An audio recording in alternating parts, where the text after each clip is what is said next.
Shalom. This is Amuna Israel, Solonomics 101, the Left Project. Hold on one second. I'm over here sharing this on social media. So if you have not or are not familiar, they must be like, what's wrong with Mamuna? She's on the slave kick, man. Like, I don't hear about it anymore. It's very, very important. You may not hear it now, but one day, whenever you're ready to receive it, it's like, then it will be of value. You understand? And so, kind of like the mailman, I'm just doing my job. There's some of us there's some of us that check our mailbox every day. As soon as we get a piece of mail, we check it. And then there's some of us who don't check our mailbox for the whole week.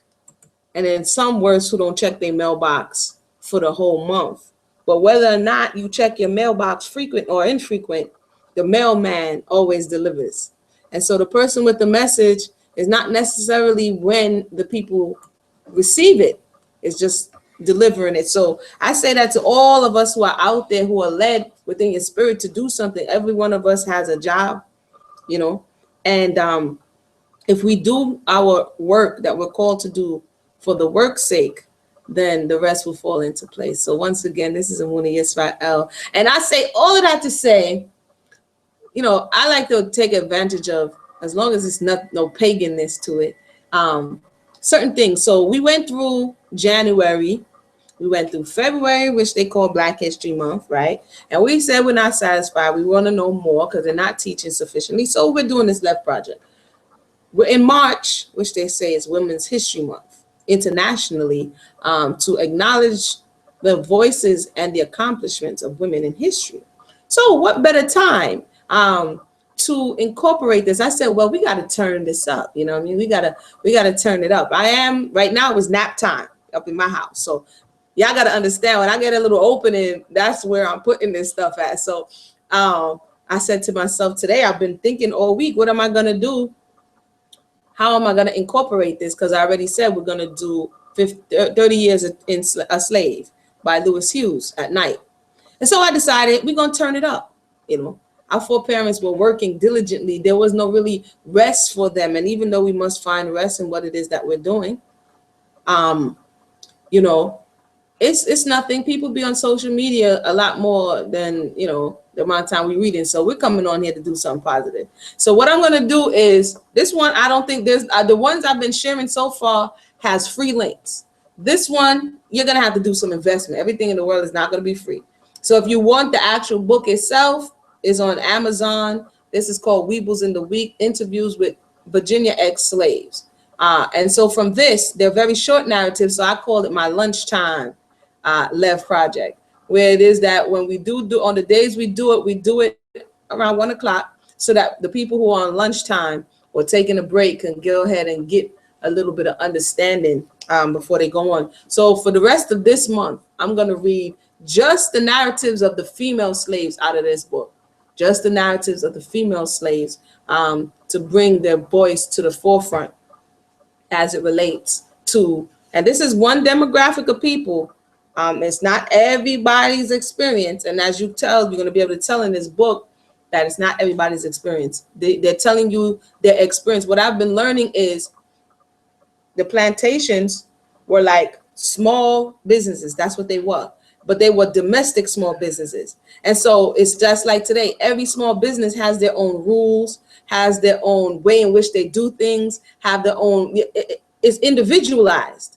And so these plantations, they may have been later on national laws or county-wide laws that they would begin to go into legislation. But for the most part, the way in which they were going about their punishment, their treatment of the enslaved people is based on the master.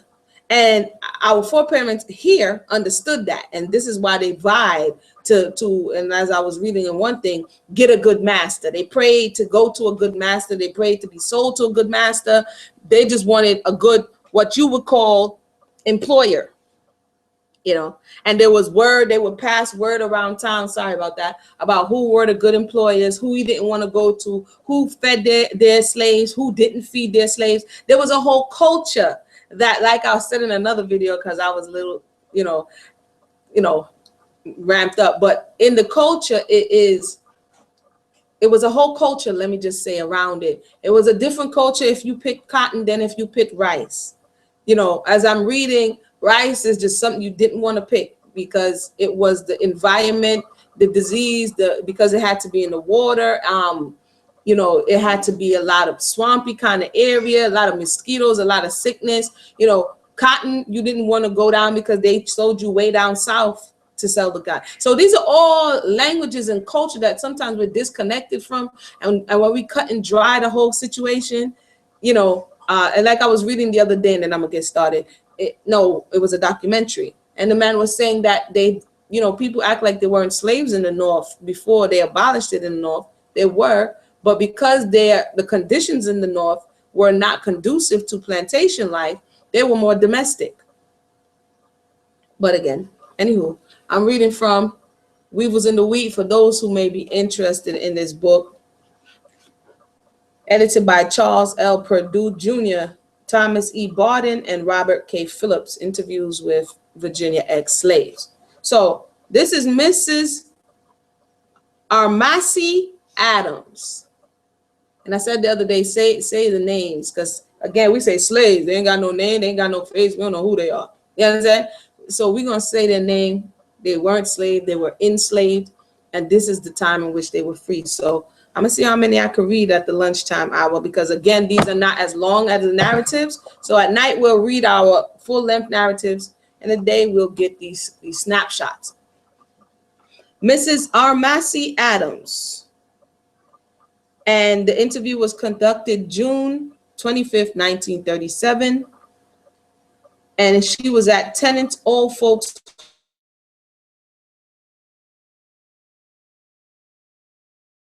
Her name is Adams, so she comes first. She says, "My name is Armari Adams, and I was born in Gates County, North Carolina. But I ain't stayed there long.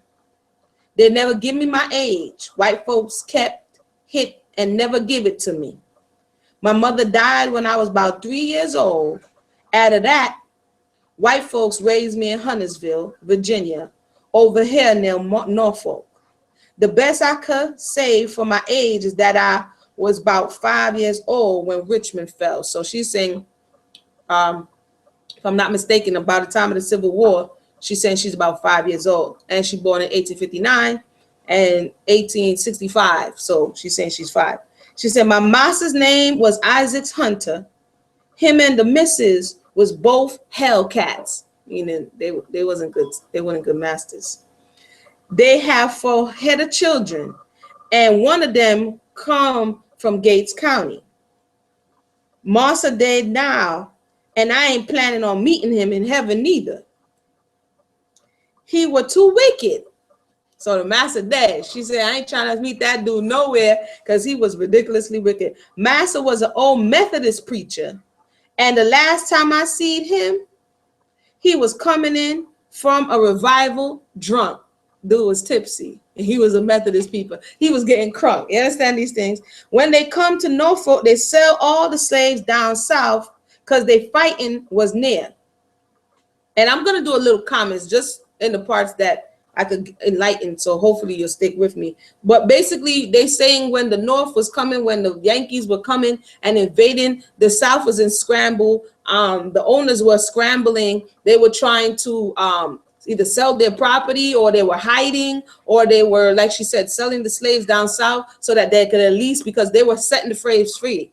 And some of the slaves were running to the North to fight for the Yankees. So they were trying to like liquidize their assets, try to say. And so she says he sold his slaves down south. It says, "I had an uncle. His name was Tony Hunter. Had to take old master last name, you know." That's what I'm saying about these last names, right? "Uncle Tony ran away, and they caught him in Suffolk. They brought him back early in the morning. Old man Hunter and his son beat him all the morning. They took turns. After a while, they got tired and went into dinner and left him hanging there. He was tied up to the ear with his hands crossed and his toes just touching the ground. They had beat him something awful. I watched from the bushes. Blood was running off him like rain. So these dudes, he ran away. They caught him. They put him back. This is her testimony of what happened to her uncle, Tony. And they're taking turns beating this man and leaving him in this state. She says, I heard him in the big house, a laughing and I slipped out to him to see if he want anything. He said he ain't eat nothing in days and asked for something to eat. I slipped in the kitchen and brung him all the lasses or molasses, and I'm reading it as it's written, by the way, because they're keeping it as close to the slaves or the enslaved dialect as possible, and this is why I'm reading it like this. In all the lasses I could bring, I could carry. No, and bread I could carry. Then I climbed up on the buggy and crammed it in his mouth. Then he wants some water. I was going to get that when the old man come out the house and seed me. He run for the buggy to get the whip and whoop me, but I got away in the bushes. Then they went back there beating Uncle Tony again. About middle of the afternoon, they stopped and pickled him. Again, if you've been watching, pickling is where they take the brine, the salt water, sometimes pepper, as we read in other narratives, and take it and throw it on the back to further. They say it may be to make sure that it doesn't get infected, and it's also to inflict more pain because salt in a wound, like it's like you know, you heard that narrative or that saying, it's like rubbing salt in a wound. Well, they really did put. I wonder where that saying came from. About middle of the afternoon, they stopped and pickled him all and let him down. He most nigh died. After he got well, they sold him south. So after all of that, they still ended up selling him to the south. I want to show you a picture if you could see, because they have Miss Armari Adams. If you can see her picture. You see her? This is a real person with a real face, with real hands and real words and real blood. And she's not just a slave. There she is right there. Armari Adams. So let's give them back some level of humanity. It says here, they never give you enough to eat. That was always a problem. We're gonna see that this was the cause for stealing, because they kind of like basically half starving you. They never give you enough to eat. I'm most nigh starved all the time. I used to sit by the side of the fireplace in the cabin and poach corn and eat it. One day my dress catched on fire behind. I felt hit and run outside. When I got out there, it blazed up good. A man seized me and threw his coat round me and smothered it out. I was burned on the back, on the neck and legs, and I was in the bed a long while. While I got up, I couldn't walk without a crutch for a long time. So she was a burn victim. That burn kept me from being sold, though. One day I noticed Aunt Rose was cooking the kitchen, just a looking at me and a crying. She said, honey, I don't never expect to see you anymore. I was too young to understand. The next day, the old man took me and a team of Purdy Claybank ponies to Norfolk. I never will forget it. We went right down Main Street and I saw a man up on a block, and a lot of people was just a hollering around him, bidding on him. I guess the old man took me in the back of the old vacant store and took my clothes off. Then he and another man examined me. The other man wouldn't buy me because he afraid I won't be no good on account of the old burn scars. At a while, we went back to Huntersville. So they was trying to sell her, but she was hungry. She was poaching corn on the side by the stove. Dress caught a fire. She got burned, and now this is preventing her master from selling her. There's so much to pick out of this, but if you could see that the family members were in a state of perpetual distress, because the slight is, that's like a hypersense. This is why we have the symptom or the post-traumatic slave syndrome. that is further examined by Dr. Joy DeGruy, where it speaks about this is a heightened sense that she's in. The Aunt Rose, you know, and the mothers and the fathers always have to be on a high alert. The slightest change in the massa, the slightest way the wind blow, the slightest sign that makes you think, man, something's going to happen. We was reading another one that was saying if the crow did something or if the bird did something in their mind, something's going to happen. And usually what's going to happen is somebody's going to get sold, somebody's going to get beat, you know, something brutal is going to happen any day now. And so this is the heightened, the adrenaline rush. And they say black people love drama. Well, you lived in a drama for generations. So that you're accustomed to that because your body releases hormones, and adrenaline is one of them. And the more adrenaline that you get used to is the more that you need to feel or get that high. And sometimes if you don't feel it, you create it. Anywho, that was my side note, my epigenetic side note. So Sister Angel was asking me about epigenetics, and so maybe as we're reading these shorter narratives, we could just, you know, speak through the possible epigenetic side effects of what we're hearing, not just, oh man, that was really sad, but how does it relate to today? So give me a minute, let me make sure. We're not finished her narrative, 1 second. And if the narratives are short, we'll if the narratives are short, we'll do that. But if they're longer, we'll just read one for the little lunchtime break here. So let me just pull up. I didn't pull up the other thing just in case people are commenting. We'll if the narrative is okay. All right, cool. All right then.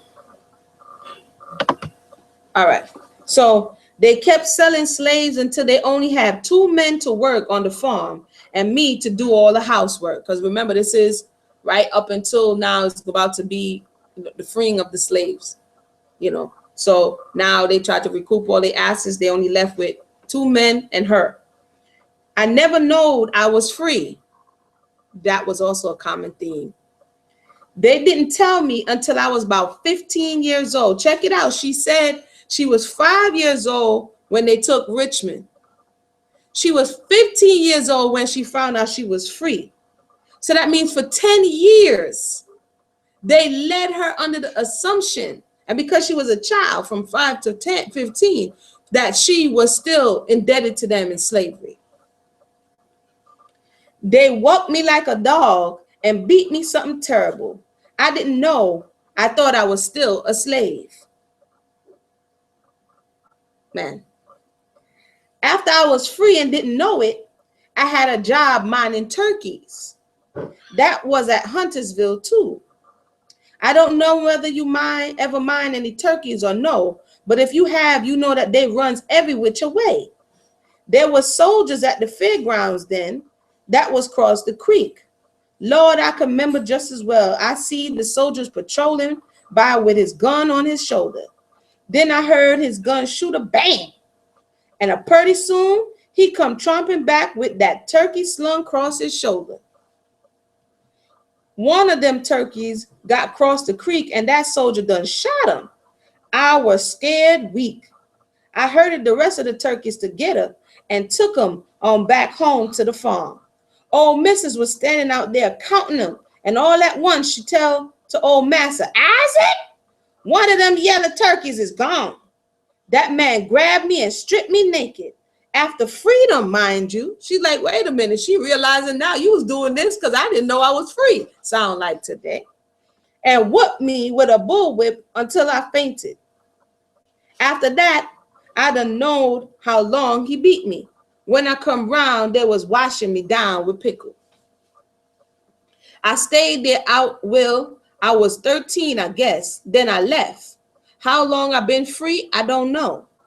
I wondered why everybody done gone, but they kept me so close in the house, I couldn't find out. This the way I find out. So she's like, man, they had me on lockdown. I didn't even know. I just saw everybody disappearing. I didn't even know why. She says, my pappy drove a team all the way from North Carolina up here looking for me once. He found me and was going to take me back. Mrs. tell me Pa done married again and that he married Grandma Goodman. Then she said Grandma had terrible fits. She knowed I was scared of anything that had fits. I wouldn't go because I believed her. So again, maybe we just gonna look for the epigenetics in the story as well as the history. So they lied to her, you understand, or they withheld the truth by telling her she was free. They held her in the house and still treated her as a slave. Her father came looking for her, but because of the relationship and another lie, which is trying to convince her that if she goes with her father, she's going to be abused, as if she's not already being abused. And because she's not able to make the appropriate decision because of her age and the fact that she's being deceived, she decides to stay on with them. It says, when Paul come to get me, they wouldn't let him see me. So he went on his way. After that, they beat me worse than ever. Every morning I had to get up about 4 o'clock and make a fire. Pretty soon after everything got warm, the white man come down and milks the cows. Then he'd rest and I'd go on round Norfolk selling the milk. They started me at that as soon as I could manage a gallon.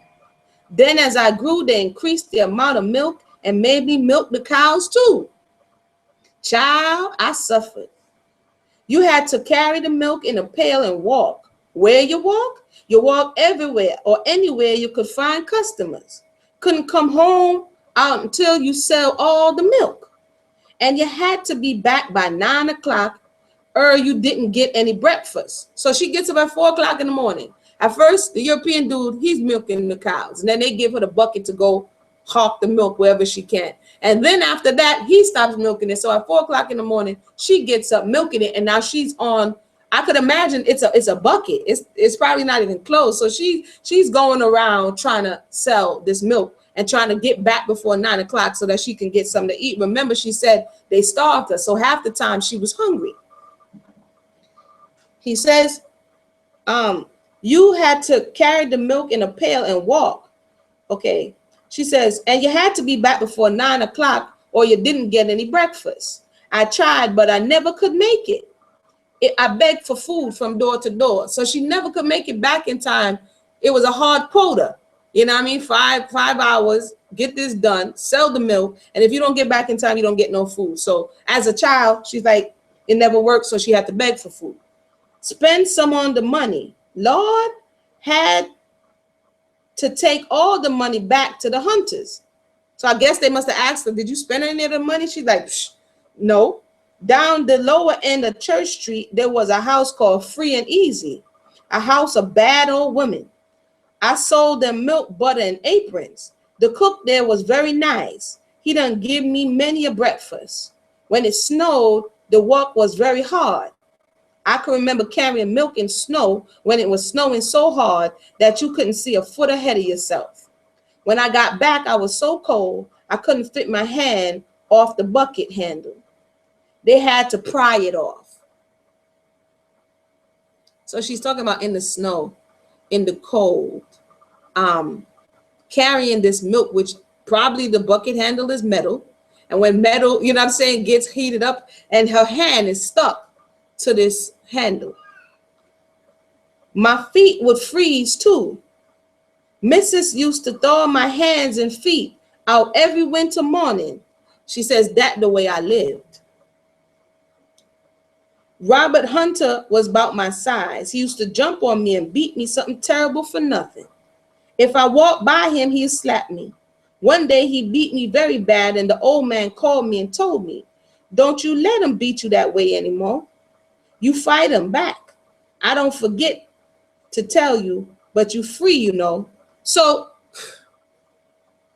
haphazardly, you know, just by the way, one day, the dude all of a sudden says, don't let him do that. You didn't know you was free? You don't have to take that mess off of him. Next time you hit him, next time I did. I had a penny what a colored man done give me, and I bought some cakes with it. He come by and said, what you doing with them cakes? And slapped me hard as he could. He drew back and hit at me. I drew back and hit him as hard as I could, ran across the field. I never did come back. So that's how she ran away. She finally found out that she didn't have to take the abuse. She was free. And when the little bully, Robert Hunter, came through, you know, he slapped her. She slapped him back and she ran off. It says, I stayed with a family of colored folks, the Foremans, at Norfolk Mission College. There was a school there called Butler Schools then. I worked out in a field on Princess Anne Avenue. I got paid for it too. Then I got a service job and took care of myself. And they have a little bit excerpt here. I like this book because it's compiled by different workers' reports. If they're not sure, they'll give you a note. So it says, source Negro in Virginia, published version 209. This seems to be an extreme elaboration on the incident referred to in the pencil copy of Adams' interview found in the Lewis paper. So he's going to go into an alternative to, or maybe an elaboration on what she first said. She said, guess I was about 15 years old when Master come back from the fighting, mean as ever. Never did say nothing about the war, and I didn't even know if it was over. But one day, Master Bob, his son, was switching me in the woods, playful like, and he said, why don't you strike me back, Mickey? You's free. That's when the war was for to free the niggas, he says. And this is them and the words. And I have to warn you, if you're a little bit sensitive, that you know, they're using these terms as long as it's not blatant profanity, but also this is how they would refer to themselves and one another. It says, lastly, I took that switch and beat him hard as I could and crossed the head till he busted. Then I run across the field to some colored folks about 6 miles away. Their name was the Foremans, and they was free sure enough. They told me that was right. I've been free more than a year. Ain't never been back at that place since. Again, they put that in. They wasn't sure, but the only thing that's in, the only thing that for me, as we're reading that story, the elaboration on the initial story of how she understood that she was free is her age, because she said she was 5 when they came back from war. So he's saying she come back from war and she thought she was about 15 years old. But in the beginning, she started off saying she's not sure how old she is. And so there you go. But that's the story of Armari Adams. Remember her name and remember her story. To recap, I'll show you a picture of her again. She was a burn victim as a child. See her there? Let me see. You see her there? This is in page 5 or 3. She's the first narrative. So we're going to be reading the narratives of women. So to recap her story, basically, she testified to the fact that her mother died when she was young. She was raised by the Europeans. She gave the master or the employer's name, Isaac Hunter. They were terrible, both him and the wife. They were not very nice people. She was one of the slaves who was treated badly. She was one of them that they did not feed them sufficiently. She witnessed the brutal abuse of her uncle Tony after running away. They beat him, and then after that, they ended up selling him anyway. She testified that one of the common practices was brining or pickling you and throwing salt water or something within your wounds to, they may have different reasons, but the slaves often, you know, testified that salt in an open wound is very painful. And then she goes on to tell you how she got burned by porching the corn by the fire, and this prevented them from selling her, and this also opened the door to them further abusing her. And because of the dynamic between the slave master, and oftentimes the slave master would say what they can't do by foul, fair means they'll do by foul. And since they he was a Methodist preacher. Was it Methodist, she said? I don't want to misquote. He was a Methodist preacher who used to get drunk, and he was cruel to her. And basically they lied to her when her father tried to come and get her back, and they lied to her saying that she was going to be abused. And then they kept her enslaved for the better part of 10 years until she finally realized that she was free, and she ran away. And she says there that she sustained herself. She took a service job and took care of herself. So once again, this is Mrs. Armari Adams. We read her narrative today in the day reading. This is the first, like I said, we turning up. We turning it up because there's like a lot of information out there, and we just want to do our part. So once again, my name is Amuna Yisrael. We'll be coming back tomorrow, for the longer narrative at night. So I'm going to attempt nap time and sleep time. That's my two openings, nap time and bedtime, to get in. We're going to do at tomorrow, day 2, we're going to read another female narrative. And tomorrow we'll be reading Clara Allen. That's her name, Clara Allen. And we're going to read her story, as well as we're going to start on Lewis Hughes in the night. So once again, I hope you enjoy your lunch. I hope you enjoy your break. Try to get some exercise in, of which I need as well. Try to get some sunlight, some vitamin D, and just little by little, improve your understanding of what your world around you, as well as your history. Thank you for tuning in. My name is Amuna Yisrael. This is the day portion of the LED Project. Everyone have a blessed evening. Oh, sorry, day.